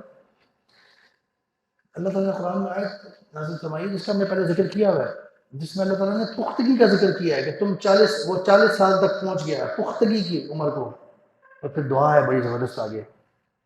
تو 40 سال کی عمر یہ جوانی کا سینٹر ہے ایک طرح سے. وائی؟ کیونکہ 40 سال کی عمر ایک ایسی عمر ہے جس میں واقعی آپ نا اپنی فہم، اپنی فزیکل اسٹرینتھ، اپنی مال کے حوالے سے بھی اور بہت سارے حوالے سے پختگی تک پہنچ چکے ہوتے ہیں کافی حد تک. You are capable of doing a lot of things. 25 سال کی عمر میں آپ کے پاس انرجی بہت زیادہ ہوتی ہے لیکن پیسے نہیں ہوتے، اتھارٹی نہیں ہوتی، بہت سارے کام نہیں کر سکتے آپ، فہم نہیں ہوتی اتنی. 40 سال کی عمر میں آپ کے پاس یہ ساری چیزیں تقریباً ایک حد تک ہوتی ہیں. So you can do a lot. یقین کریں، اور جو اس کے آس پاس ہیں جو سمجھتے رہے کہ یار میں نے تو جوانی گزر گئی اگنورنس میں، میں تو 35 سال کا ہو گیا، نہ سوچیں اس طرح سے. آپ کی جوانی 40 سال کے اراؤنڈ ہے. آپ دین کا کام کر سکتے ہیں، آپ اپنے آپ کو ٹھیک کر سکتے ہیں، آپ اللہ کی طرف سے کانشیس ہو جائیں، تقوی اختیار کر لیں. جوانی سوال نمبر 2 ہے، قدم نہیں ہٹ سکیں گے اس وقت تک جب تک یہ 5 چیزیں نہ پوچھتی جائیں. ان میں سے ایک جوانی ہے، کس کام میں بسر کی. تو وہ 40 سال، 40 کے آس پاس بھی ہے موقع. اللہ اکبر. اس کا یہ مطلب نہیں ہے کہ بندہ یہ سوچ لے، یہ شیطان کی ٹرک ہے کہ یار اچھا وہ عمر بھائی بتا رہے تھے 40 سال کی عمر تک جوانی ہوتی ہے، ابھی میرے پاس ٹائم ہے. Never think like this. Brother, this is so dangerous. This is one of the dangerous ترین things جو مسلمانوں کو لے ڈوبتی ہے. بعد میں کر لوں گا، ابھی ہے ٹائم. یہ اس کو کل کریں. یہ شیطان کا حربہ ہے جس کا شیطان کو ہمیں سمجھ یوں محسوس ہوتی ہے ہمیں کہ جب شیطان کا اندازہ ہو جاتا ہے نا، اللہ نوز بیسٹ کہ یار یہ بندہ اب اس سے ہٹے گا نہیں، اس نے یہ چیز سمجھ لی ہے، یہ نماز پکڑے گا یا جو بھی ہے. نیکسٹ ٹیکنیک اس کی ہوتی ہے اچھا ڈیلے کرواؤ. ڈیلے، اچھا میں اب یہ اس نے نماز پڑھنے کی ٹھان لی ہے، ڈیلے کرو، ابھی ٹائم ہے، ابھی ٹائم ہے. نعوذ باللہ. کرتے کرتے وہ ٹائم آ جاتا ہے. یہ ڈیلینگ ٹیکٹک شیطان کی طرف سے ہے. وہ کہتا ہے اچھا یار ابھی تم 20 سال کے، یار 25 سال کے، یا 40 سال کے، تم وائسی کیا لگے میں سن کے نہیں آئے، تب جوانی تمہارے پاس ہوگی، اس کو کچھ اچھے کام کرنا. ایسا نہیں ہے برادرز. پہلی بات، ہمیں اپنی موت کا پتہ ہے نہیں پتا. ہمیں یہ نہیں پتا کہ ہم اس لیکچر سے بعد اگلے مومنٹ میں زندہ ہوں گے کہ نہیں، اگلے مومنٹ میں. نمبر 2، آپ کو اس بات کی گارنٹی ہے کہ 40 سال کی عمر میں آپ گاڈ کانشیس تقوی اس میں زیادہ ہوں گے یا کم ہوں گے؟ اگر یہ سوچتے رہے، جو اس طرح کا سوچ رہا ہوتا ہے نا وہ تو بہت ہی ڈاؤن ڈول ہے، وہ تو بہت ہی شک میں ہے، اس کا تو کچھ بھی ہو سکتا ہے. پھر مزید کہ آپ کو اس وقت توفیق ملے گی یا نہیں، آپ فزیکلی ٹھیک ہوں گے کہ نہیں، چل پھر سکنے کے قابل ہوں گے کہ نہیں. جوانی سٹارٹ تو ہوگی نا پہلے سے ہی، 20 سال 18 سال جوانی سٹارٹ ہوگی نا 16 سال کی عمر سے. سوال تو ہوگا نا. نیور. یہ جو ڈیلینگ ٹیکٹک ہے brothers, we have to consciously kill it. اس کا ہم شکار ہو جاتے ہیں اکثر ہم سب. جب بھی دماغ میں آئے نا یار ابھی ٹائم ہے، نیکی کے کام میں یہ نہیں سوچنا، نیکیوں کے کاموں میں جلدی کرنا. ریاض الصالحین میں ایک باب ہے پورا، اللہ نے قرآن میں فرمایا ہے یسارعون فی الخیرات، میرے جو نیک بندے ہیں نا وہ نیک کاموں میں جلدی کرتے ہیں۔ نیکی کے کام میں ڈیلینگ ٹیکٹک دماغ میں کبھی بھی آئے، تھنک اباؤٹ اٹ کانشیسلی، ذہن میں ضرور لے کے آئیے گا کہ یہ شیطان کی طرف سے وسوسہ آ رہا ہے، آئی نا ڈیلینگ ٹیکٹک، فوراً کرنا ہے اس کام کو، اسے کہ نہیں اب تو میں ابھی کروں گا، اب تو ایسی کی تیسی میری اپنی بھی مطلب اچھے کام کروں گا میں، یعنی کہ ایسی کی تیسی ہونے سے بچا لوں گا اپنے آپ۔ ٹھیک ہے برادرس، یہ یاد رکھیے گا بات کہ نیک کاموں میں ڈیلے نہیں کرنا، ڈیلینگ ٹیکٹک شیطان کی طرف سے آتی ہے۔ نمبر 3، مال کہاں سے کمایا۔ نمبر 4 سوال یہ ہے کہاں خرچ کیا، مال جو دیا تھا اللہ نے وہ کہاں خرچ کیا۔ نمبر 5، جو علم اللہ نے اللہ کی توفیق سے ہمیں دے دیا تھا، تمہیں دیا گیا تھا، اس کے مطابق عمل کہاں تک کیا۔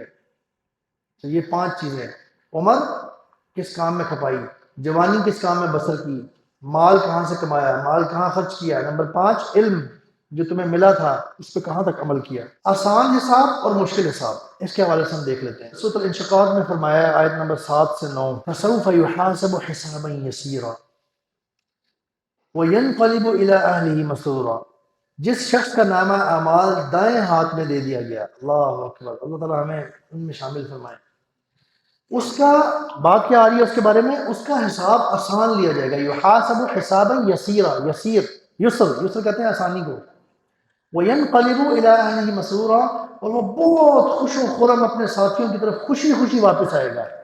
جب آپ کو ڈگری مل جاتی ہے اس دن کیسی کیفیت ہوتی ہے، اگر اچھا پرفارم کیا ہے تو کیا کرتے ہیں، دکھاتے ہیں جا کے امی ابو فلاں فلاں فلاں فلاں، بلکہ دل میں ہوتا ہے یہ دکھائیں میرا اوروں کو، اس سے زیادہ میٹرک سے اور او لیول سے یا اے لیول سے زیادہ خوشی ڈگری کی ہوتی ہے، کیونکہ وہ بڑی اچیومنٹ ہے نا۔ ٹھیک ہے، واللہ جو سب سے الٹیمیٹ اچیومنٹ ہے نا، وہ جس کی سب کو فکر ہے وہ ہے حساب کتاب میں جو ہماری رزلٹ کارڈ آئے گا ہمارا، اگر دائیں ہاتھ میں وہ اناؤنسمنٹ سوچیں، وہ مومنٹ ذہن میں لے کے آئیں تھوڑی دیر کے لیے، فَأَمَّا مَنْ أُوتِيَ كِتَابَهُ بِيَمِينِهِ، یمین دائیں ہاتھ میں کتاب دینے کے لیے آپ کو اناؤنس کیا گیا ہے، یا آپ کو پکڑائی جا رہی ہے اور آپ دیکھ رہے ہیں کہ میرے دائیں ہاتھ میں دی جا رہی ہے، وہ مومنٹ تھوڑی دیر کے لیے امیجن کریں brothers. Does any one of us want to miss that moment؟ کوئی ہم میں سے افورڈ کر سکتا ہے کہ ہم وہ مومنٹ مس کر دیں؟ We have to be very careful then for that. We don't want to miss that moment۔ اچھا پھر دیکھیں ذرا، جن سے آسان حساب کتاب لیا جائے گا ان کے لیے ذرا، اللہ اکبر، آسان حساب کتاب پردے میں لیا جائے گا، گناہ بتائے جائیں گے لیکن مواخذہ نہیں کیا جائے گا اس پہ۔ اللہ، صحیح بخاری کی حدیث سنیں غور سے، حضرت عبداللہ بن عمر رضی اللہ عنہ فرماتے ہیں کہ میں نے رسول اللہ صلی اللہ علیہ وسلم کو فرماتے ہوئے سنا کہ قیامت کے روز اللہ تعالیٰ مومن آدمی کو اپنے قریب کریں گے اور اس پر اپنا دامن رحمت ڈال کر مخلوق کے خدا سے پردے میں لے لیں گے، اس کو اپنے دامن رحمت سے اس کو ایک کسی حجاب میں لے آئیں گے۔ اللہ تعالیٰ اتنے کیئرفل ہیں اپنے بندے کے بارے میں، کیونکہ ہم میں سے کوئی چاہتا ہے کہ ہماری کوئی برائی کسی دوسرے کے سامنے بیان ہو؟ کوئی چاہتا ہے کبھی؟ چھوٹی سے لے کے بڑی کوئی بھی نہیں ہم چاہتے۔ اللہ تعالیٰ از ویری کیئرفل، اللہ تعالیٰ بہت قدردان اور بڑے اس معاملے میں بڑے کیئرفل ہیں۔ پردے میں لے آئیں گے اور پوچھیں گے کیا تمہیں اپنا فلاں گناہ یاد ہے؟ مومن عرض کرے گا ہاں یاد ہے، مجھے یاد ہے، شرمندگی سے کہے گا بندہ، حتیٰ کہ اللہ تعالیٰ اس کے سارے گناہوں کا اقرار کروا لیں گے۔ مومن اپنے دل میں کہے گا اب تو میں ہلاک ہو چکا ہوں، میرا تو بیڑا غرق ہو گیا، اس کے دل میں یہ بات آئے گی نا کہ اللہ تعالیٰ نے سارے گناہ میرے پوچھے ہیں۔ اللہ تعالیٰ کا ارشاد ہوگا میں نے تمہارے گناہوں پر دنیا میں بھی پردہ پوشی کی تھی، پردہ ڈالے رکھا تھا، آج بھی میں ان پہ پردہ ڈال رہا ہوں، چنانچہ اسے اس کے نیکیوں کا دفتر دے دیا جائے، یعنی وہ نامہ اعمال رجسٹر، وہ جو رجسٹر ہے وہ دے دیا جائے اس کو۔ اللہ اکبر، اللہ تعالیٰ کا دیکھیں کرم فضل۔ اچھا نیک بندے کے بارے میں مزید سن رہے ہیں، صحیح، یہ ابن ماجہ کی حدیث ہے صحیح، حضرت ابو سعید خدری رضی اللہ عنہ سے ہے کہ وہ فرماتے ہیں کہ میں نے رسول اللہ صلی اللہ علیہ وسلم کو فرماتے ہوئے سنا کہ قیامت کے دن اللہ تعالیٰ اپنے بندے سے مختلف سوال کریں گے، حتیٰ کہ پوچھیں گے جب تم نے برائی دیکھی تو تم نے اسے کیوں نہ روکا؟ کس سے سوال ہو رہا ہے؟ اپنے بندے سے. اپنے بندے کی بات ہوتی ہے جب مومن بندہ ہو، اچھا بندہ ہو. تم نے یہ برائی دیکھی، تم نے اس کو کیوں نہ روکا؟ اچھا، بات یہ ہو رہی ہے کہ اللہ تعالیٰ نا اپنے بندوں کو نا جن سے آسان حساب یسیرہ ہوگا نا جن کے ساتھ، ان کو خود ہی جواب سکھا دیں گے اپنے کچھ سوالوں کا. شاید معاملہ اس لیے ہو رہا ہوگا تاکہ ہمیں اس کا احساس دلایا جائے کہ تم نے یہ نہیں کیا تھا کام جو کہ تمہیں کرنا چاہیے تھا. تو اللہ تعالیٰ پوچھیں گے کہ تم نے یہ جب برائی دیکھی تم نے اسے کیوں نہیں روکا؟ تو آدمی کو کوئی جواب نہیں دے پائے گا. پھر اللہ تعالیٰ اسے جواب سکھا دیں گے اور وہ عرض کرے گا یا رب میں نے آپ کی رحمت کی امید رکھی اور میں لوگوں سے الگ ہو گیا، لگ رہا. تو یعنی یہ اللہ تعالیٰ اس کو خود ہی جواب سکھا دیں گے. ابن ماجہ کی حدیث ہے. لوگوں کے ساتھ آسانی کا معاملہ کرنے والوں کے ساتھ آسانی کا معاملہ ہوگا.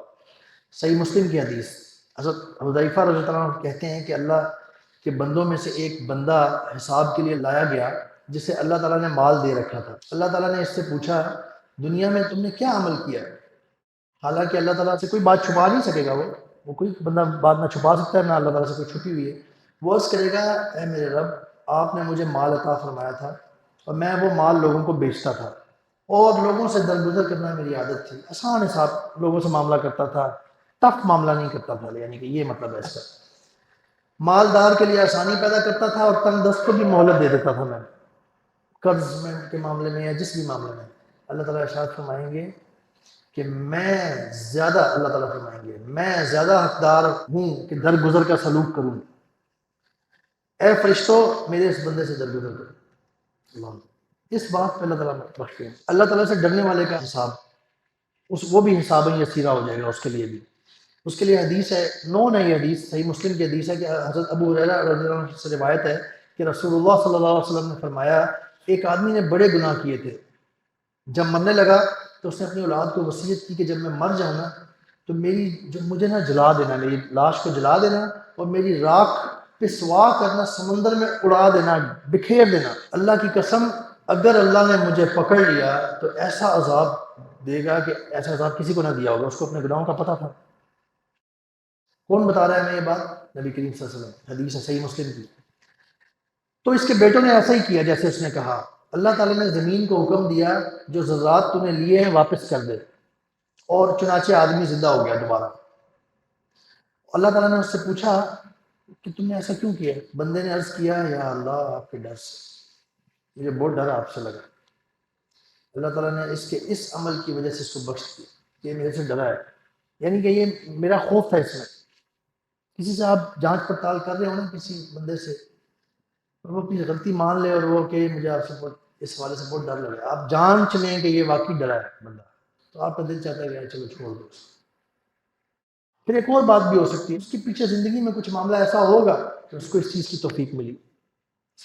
خرید و فروخت میں لوگوں سے نرمی برتنے والے کا حساب، یہ ابن ماجہ کی صحیح حدیث ہے. حضرت ابو ہریرہ رضی اللہ عنہ فرماتے ہیں کہ رسول اللہ صلی اللہ علیہ وسلم نے فرمایا جس نے کسی مسلمان کا خریدا ہوا مال واپس کر لیا اللہ تعالیٰ قیامت کے روز اس کے گناہ معاف فرمائیں گے. اس کے بعد یہ جو اگلی حدیث میں بیان کر رہا تھا نا وہ اس بارے میں ہے کہ مصائب و آلام میں زندگی بسر کرنے والے مسلمانوں سے بھی آسان حساب لیا جائے گا. اس کا مطلب یہ ہوا کہ جن کو مال و دولت ملی ہوئی ہے نا، انعام و اکرام ملا ہوا ہے، ان کا حساب سخت ہوگا. یہ وہ حدیث ہے طبرانی اور ابن حبان سے حسن کہ رسول اللہ صلی اللہ علیہ وسلم نے فرمایا تم لوگ قیامت کے روز جمع کیے جاؤ گے اور اعلان کیا جائے گا امت محمدیہ کے فقراء اور مساکین کہاں ہیں؟ وہ کھڑے ہو جائیں گے اور ان سے پوچھا جائے گا تم لوگ کیا عمل کرتے رہے؟ وہ عرض کریں گے اے ہمارے رب آپ نے ہمیں مصائب و آلام میں ڈالا، آزمائش کے طور پہ، یعنی ان میں ڈالے رکھا، ہم نے صبر کیا، مال اور حکومت دوسرے لوگوں کو دی. اللہ عز و جل فرمائیں گے تم سچ کہتے ہو، تم سچ کہتے ہو. آپ صلی اللہ علیہ وسلم نے ارشاد فرمایا کہ فقراء اور مساکین دوسرے لوگوں سے پہلے جنت میں چلے جائیں گے اور دولت مند حکمران سخت حساب کے لیے پیچھے رہ جائیں گے. اللہ رحم فرمائے، اللہ رحم فرمائے ہم سب پہ. آخری حدیث یہ آسان حساب والے ٹاپک میں، اس کے لیے دعا کیا مانگنی چاہیے؟ مسند احمد کی حدیث ہے حسن، عائشہ رضی اللہ تعالیٰ عنہ سے ہے نبی کریم صلی اللہ علیہ وسلم کو اپنی بعض نمازوں میں یہ دعا مانگتے ہوئے سنا اللہم حاسبنی حسابا یسیرا. اللہم اے ہمارے رب، اے اللہ حاسبنی میرا حساب حسابا یسیرا، مجھ سے آسان حساب لیجیے گا. یہ ہمیں دعا مانگنی چاہیے، یہ یاد کر لینا چاہیے. اللہم حاسبنی حسابا یسیرا. سب سے پہلے میں اپنے آپ کو کہہ رہا ہوں پھر کسی اور کو. نبی کریم صلی اللہ علیہ وسلم مانگا کرتے تھے یہ دعا. اللہ اکبر. ہم کدھر ہیں؟ آسان حساب کیا ہے؟ نبی کریم صلی اللہ علیہ وسلم ایکسپلین فرما رہے ہیں کہ اللہ تعالیٰ اپنے بندے کے نامہ اعمال کو دیکھیں لیکن نظر انداز کر دے، اور جس کے نامہ اعمال پر اس سے اس روز بحث شروع ہو گئی اے عائشہ، وہ تو ہلاک ہو گیا. اللہ اللہ لا تجعلنا معهم. مشکل ہے حساب کتاب. آپ کو بتایا، ہمیں قرآن و سنت میں مشکل حساب کتاب والوں کے بارے میں بھی بتایا گیا. وہ جو آیت میں نے شروع میں پڑھی تھی سورۃ الحاقہ کی آیت نمبر 25 سے 29، وَأَمَّا مَنْ أُوتِيَ كِتَابَهُ بِشِمَالِهِ، اور جسے اس کا نامہ اعمال بائیں ہاتھ میں دیا گیا ہے. شمال کہتے ہیں بائیں سائڈ کو، بائیں ہاتھ میں. فَيَقُولُ، وہ کہے گا یا لیتنی لم اوت کتابیہ ولم ادری ما حسابیہ یا لیتها كانت القاضیہ ما اغنی عنی مالیہ ہلک عنی سلطانیہ. وہ اتنی بڑی بڑی باتیں کرے گا. وہ کہے گا ہائے کاش یا لیتنی، کاش مجھے یہ میرا نامہ اعمال نہ دیا جاتا. یہ کیا ہو گیا میرے ساتھ؟ کیا ہو گیا ہے؟ مجھے بائیں ہاتھ میں دیا جا رہا ہے، یعنی میں فیل ہو گیا ہوں. یہ these feelings will go through his mind at that time. وہ کہے گا ولم ادری ما حسابیہ، میں اپنا حساب کتاب نہ جانتا، مجھے پتہ ہی نہیں چلتا. یا لیتہا کانت القاضیہ، ہائے کاش وہی جو، یعنی وہی کی بات کریں، یعنی دنیا کی جو موت ہے وہ میرے لیے فیصلہ کن ہوتی. بس میں وہاں ختم ہو چکا ہوں، وہی میرے لیے فیصلہ کن ہو چکی ہوتی، میرا فیصلہ اسی کے ساتھ ختم ہو جاتا. ما اغنی عنی مالیہ ہلک عنی سلطانیہ، ہائے یعنی افسوس میرا مال میرے کسی کام نہ آیا اور میری حکومت بھی جاتی رہی. اللہ اللہ برادرز، یہ بہت اسٹرانگ ورڈز ہیں سورۃ الحاقہ. پھر سورۃ الانشقاق میں آیت نمبر 25 سے 29، وَأَمَّا مَنْ أُوتِيَ كِتَابَهُ وَرَاءَ ظَهْرِهِ، اور جسے اس کا نامہ اعمال پیٹھ کے پیچھے سے دیا گیا، بیک سائڈ سے، یہ لو پکڑو. اللہ فَسَوْفَ يَدْعُو ثُبُورًا، وہ موت کو پکارے گا. اس سے موت کو. اس دنیا میں بردرز آپ غور کریں، ہر بندہ موت سے، ہر بندہ، زندگی سب سے امپورٹنٹ ہوتی ہے نا. بندہ کہتا ہے یار مال گاڑی کوئی چلو چھن گیا، تباہ ہو گیا، میں بچ گیا. ہر بندہ جان بچانے کی کوشش کرتا ہے نا. وہ کیسا معاملہ ہوگا؟ فَسَوْفَ يَدْعُو ثُبُورًا، وہ موت کو پکار رہا ہوگا اس وقت، جس سے ہم سارا ٹائم بچنے کی کوشش کرتے ہیں. جب ابھی جہنم کا عذاب نہیں شروع ہوا، ابھی صرف اس کو دیا گیا ہے، اس کو پتہ چل گیا میں فیل ہو گیا ہوں. فَسَوْفَ يَدْعُو ثُبُورًا، وہ موت کو پکارے گا. وَيَصْلَىٰ سَعِيرًا، اور بھڑکتی ہوئی آگ میں داخل ہوگا وہ. اِنَّهُ كَانَ فِي أَهْلِهِ مَسْرُورًا، وہ اپنے گھر والوں کے درمیان نا بڑا مسرور رہتا تھا، بڑا خوش خرم، بے پرواہ، بڑا انجوائے کرتا تھا. اِنَّهُ ظَنَّ أَن لَّن يَحُورَ، وہ گمان کرتا تھا اس نے کبھی پلٹنا ہی نہیں ہے، یہ معاملہ ہی نہیں ہونا اس کے ساتھ. آپ دیکھیں ہمارے لوگوں کے حالات. بلا ان ربہ کان بہ بصیرا، کیسے نہیں، یعنی پلٹنا کیسے نہیں ہوگا. بلا کا یہاں پہ لفظ جو ہے نا اس کا مطلب کچھ اور ہوتا ہے، لیکن اس کو کانٹیکس میں سمجھیں. اللہ تعالیٰ آگے سے، یا آگے سے اللہ کے یہ آیت ہے اگلی کہ کیسے نہیں، یہ جو بھولا ہوا تھا اس کا رب تو اس کے اعمال سے پوری طرح سے باخبر تھا. ہر وقت مشکل حساب یہ ہوگا کہ بندے سے یہ پوچھ لیا جائے کہ تم نے یہ کام کیوں کیا. اس کے بارے میں حدیث سنے گا، ہم نے اس کے الٹ حدیث سنی تھی نا. اللہ تعالیٰ نظر انداز کر دیں. آسان حساب یہ ہوگا، مشکل حساب یہ ہوگا کہ بندے سے پوچھ لیا گیا تم نے یہ کیوں کیا. اللہ رحم فرمائے. صحیح بخاری کی حدیث، عائشہ رضی اللہ تعالیٰ عنہا کہتی ہیں کہ رسول اللہ صلی اللہ علیہ وسلم نے فرمایا قیامت کے روز جس کا حساب لیا گیا وہ ہلاک ہو گیا. میں نے عرض کیا یا رسول اللہ، مجھے اللہ آپ پر فدا کرے، کیا اللہ تعالیٰ نے یہ نہیں فرمایا کہ جو شخص دائیں ہاتھ میں نامہ اعمال دیا گیا اس سے آسان حساب لیا جائے گا؟ جس کا مطلب یہ ہے کہ حساب تو نیک لوگوں سے بھی لیا جائے گا، تو کیا وہ بھی ہلاک ہو جائیں گے کیونکہ حساب لیا گیا ہے؟ آپ صلی اللہ علیہ وسلم نے ارشاد فرمایا کہ یہ نیک لوگوں کا حساب محض انہیں دکھانا ہے یا بتانا ہے بس.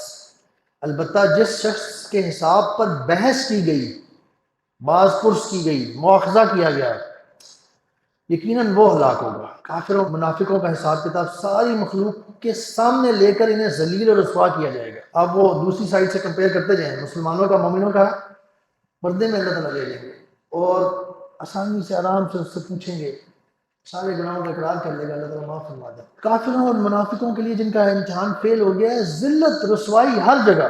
صحیح بخاری کی حدیث ہے، حضرت عبداللہ بن عمر رضی اللہ عنہ کہتے ہیں کہ میں نے رسول اللہ صلی اللہ علیہ وسلم کو فرماتے ہوئے سنا، کافروں اور منافقوں کے بارے میں گواہی دینے کے لیے فرشتے، اولیاء اور صلحاء، یعنی یہ حدیث کے الفاظ نہیں ہیں، فرشتے، اولیاء اور صلحاء یہ ایکسپلینیشن ہے، ان کے بارے میں گواہی دینے والے کھلے عام گواہی دیں گے، اور یہ ہیں وہ لوگ جنہوں نے اپنے رب پر جھوٹ باندھا، خبردار رہو، ایسے ظالموں پر اللہ تعالیٰ کی لعنت ہے۔ مشکل حساب کتاب لینے کا ایک انداز ذرا سنیں اس حدیث میں، صحیح مسلم کی حدیث ہے، بہت سخت حدیث ہے واللہ brothers pay attention and listen to it carefully۔ حضرت ابو ہریرہ رضی اللہ تعالیٰ عنہ کہتے ہیں کہ رسول اللہ صلی اللہ علیہ وسلم نے فرمایا، مسلم کی حدیث ہے، قیامت کے دن سب سے پہلے ایک شہید لایا جائے گا، اللہ تعالیٰ اسے اپنی نعمتیں گنوائیں گے اور شہید ان نعمتوں کا اقرار کرے گا، اور اللہ تعالیٰ اس سے پوچھیں گے تم نے ان نعمتوں کا حق ادا کرنے کے لیے کیا کیا؟ وہ کہے گا میں نے آپ کی راہ میں جنگ کی، حتیٰ کہ شہید ہو گیا میں۔ اللہ تعالیٰ ارشاد فرمائیں گے تم جھوٹ بولتے ہو، واہ، اللہ رحم فرمائے ہمارے اوپر، تم جھوٹ بولتے ہو، تم نے تو بہادر کہلوانے کے لیے جنگ کی، اور سو دنیا میں تمہیں بہادر کیا دیا گیا، تمہیں مل گیا تمہاری جزا۔ اللہ اکبر، کتنا بڑا لاس، ریاکاری، شو آف، اخلاص کی کمی، عدم اخلاص۔ پھر فرشتوں کا حکم ہوگا کہ اسے منہ کے بل گھسیٹ کر جہنم میں ڈال دیا جائے۔ اس کے بعد وہ آدمی لایا جائے گا، سیکنڈ پرسن سنیں، جس نے خود بھی علم سیکھا اور دوسروں کو بھی سکھایا۔ اللہ اکبر، اللہ رحم فرمائے سب پہ۔ اور قرآن پڑھا، اللہ تعالیٰ اسے اپنی نعمتیں یاد دلائیں گے اور وہ ان نعمتوں کا اقرار کر لے گا، تب اللہ تعالیٰ اس سے پوچھیں گے ان نعمتوں کا شکر کرنے کے لیے تم نے کیا عمل کیا؟ وہ عرض کرے گا یا اللہ میں نے علم سیکھا، میں نے لوگوں کو علم سکھایا، آپ کی خاطر لوگوں کو قرآن پڑھ کے سنایا۔ اللہ رحم فرمائے ہم سب پہ، ہم میں سے بہت سارے لوگ اس حوالے سے میں بھی غلطی کا شکار نہ ہوں، اپنا محاسبہ کریں۔ اللہ تعالیٰ ارشاد فرمائیں گے تم نے جھوٹ کہا ہے، تم نے علم اس لیے سیکھا تھا کہ لوگ تمہیں عالم کہیں، شیخ الاسلام کہیں، شیخ کہیں، یہ میں ایکسپلین کر رہا ہوں، اور قرآن اس لیے پڑھ کر سنایا تھا کہ لوگ تمہیں قاری کہیں گے کیا زبردست، وہ جی بہت اچھا پڑھتا ہے جی۔ اس کا یہ مطلب نہیں ہے کہ قرآن آپ اچھے طریقے سے پڑھنے میں مسئلہ ہے، نہیں، اور اس کو سننا، اس کو پسند کرنا مسئلہ نہیں، اس میں مسئلہ نہیں ہے، اس کے بھی فضائل ہیں بہت سارے، تجوید اور احسن طریقے سے قرآن، اس کے بہت فضائل ہیں کیونکہ اس کا بڑا اثر ہوتا ہے۔ لیکن جو شخص اس لیے پڑھ رہا ہوگا، اللہ رحم فرمائے ہم سب پہ، اللہ تعالیٰ معاف فرمائے، جس کے ذہن میں یہ ہوگا کہ ہاں میں ایسے پڑھتا ہوں، کیا زبردست، لوگوں کو بڑا زبردست لگے گا، اللہ رحم فرمائے۔ یہ ایسی چیز ہے واللہ برادر، یہ دکھاوا، شو آف، یہ آتی جاتی رہتی ہے۔ یعنی ایک مسلمان کو اتنا متنبع رہنے کی ضرورت ہے، چوکنا، ہوشیار، آئے فوراً رفع دفع کریں، اپنا اخلاص ٹھیک کریں اور پریکٹس کریں اس کی، ہم سب، کہ ہمیں پریکٹس ہو کہ ہمارے اندر یہ وسوسہ آئے نا فوراً ٹھیک کریں اس کو، نہیں میں صرف اللہ کے لیے پڑھ رہا ہوں بس، مجھے اور کچھ نہیں چاہیے۔ اور یہ حدیث یاد رکھیں، یہ حدیث اتنی سیریس ہے کہ اللہ اس سے پوچھیں گے، وہ بیان کرے گا، اللہ کہیں گے تم جھوٹ بولتے ہو، تم نے اس لیے پڑھا تھا کہ لوگ تجھے قاری کہیں، سو دنیا میں تمہیں لوگوں نے قاری، عالم اور قاری کہہ دیا۔ اللہ اکبر۔ تیسرا آدمی بلایا جائے گا یا لایا جائے گا جسے دنیا میں خوشحالی اور ہر طرح کی دولت سے نوازا گیا تھا، اللہ تعالیٰ اسے اپنی نعمتیں بتائیں گے، جتلائیں گے، اور وہ شخص ان نعمتوں کا اقرار کرے گا، پھر اللہ تعالیٰ اس سے سوال کریں گے میری نعمتوں کو پا کر تم نے کیا کام کیے؟ وہ کہے گا یا اللہ میں نے آپ کی راہ میں ان تمام جگہوں پہ مال خرچ کیا جہاں آپ کو پسند تھا۔ اللہ تعالیٰ فرمائیں گے تم جھوٹ بولتے ہو، تم نے صرف اس لیے مال خرچ کیا کہ لوگ تمہیں سخی کہیں، تم سخی جانے جاؤ، یعنی تو دنیا میں لوگوں نے تمہیں سخی کہہ دیا۔ اللہ رحم، کسی بھی جگہ دیکھیں برادرز، ایک حدیث یہ بھی موجود ہے، وہ جو 7 اشخاص عرش کے سائے تلے ہوں گے، اس میں یہ ہے کہ جس نے اتنی پوشیدگی سے اور کور کر کے صدقہ کیا کہ ایسے جیسے بائیں ہاتھ کو بھی نہ پتہ چلا کہ دائیں ہاتھ نے کیا صدقہ کیا، یہ بھی موجود ہے۔ لیکن اعلانیہ صدقے کی بھی فضیلت موجود ہے، کیونکہ اس سے اچھائی پھیلتی ہے، لیکن اس میں اخلاص انٹیکٹ ہونا چاہیے بہت صحیح طرح سے، کہ صرف یہ مقصد ہو کہ یار کسی کو ترغیب مل جائے، یہ نہ ہو کہ میرا چرچا ہو، نعوذ باللہ، برباد ہو جائے گا عمل، بلکہ آپ کو بھی برباد کرے گا۔ اس سے بہتر ہے صدقہ نہ کریں۔ اگر شو آف کوئی کر رہا ہے نا، اس سے بہتر ہے وہ نہ ہی کرے، کیونکہ نہیں کرنے پہ تو نہیں پکڑ ہوگی نا عام طور پہ، لیکن غلط طریقے سے کرنے پہ پکڑ ہو جائے گی اور ڈبو دیا جائے گا، نعوذ باللہ۔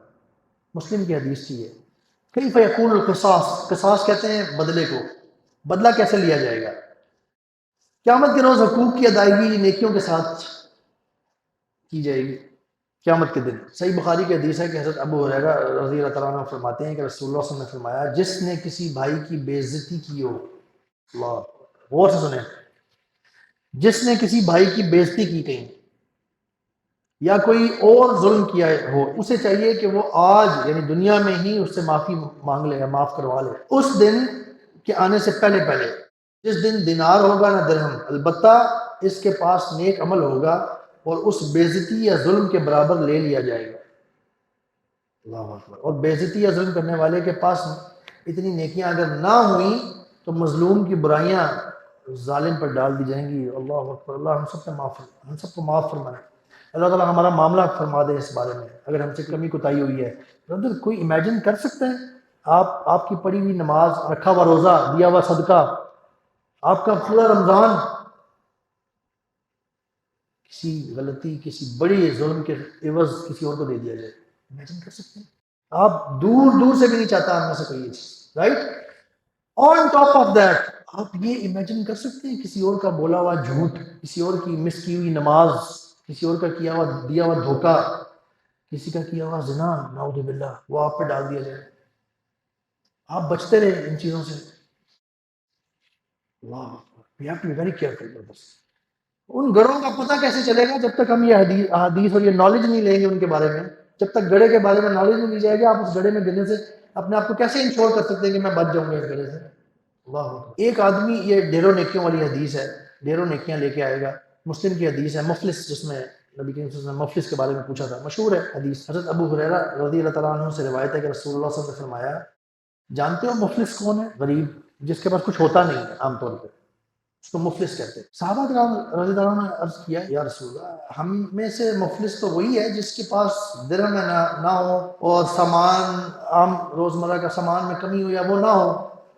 آپ صلی اللہ علیہ وسلم نے ارشاد فرمایا، میری امت میں مفلس وہ ہے جو قیامت کے دن نماز، روزہ، زکوٰۃ جیسے نیک اعمال لے کر آئے گا، لیکن اس کے ساتھ کسی کو گالی دی ہوگی، کسی پہ تہمت لگائی ہوگی، کسی کا مال کھایا ہوگا، کسی کو قتل کیا ہوگا، کسی کو مارا ہوگا، چنانچہ حقداروں کے درمیان اس کی نیکیاں تقسیم کی جائیں گی۔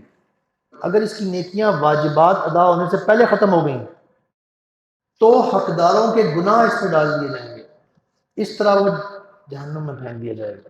اللہ تعالیٰ ہمیں بچائے، اللہ تعالیٰ ہمیں بچائے۔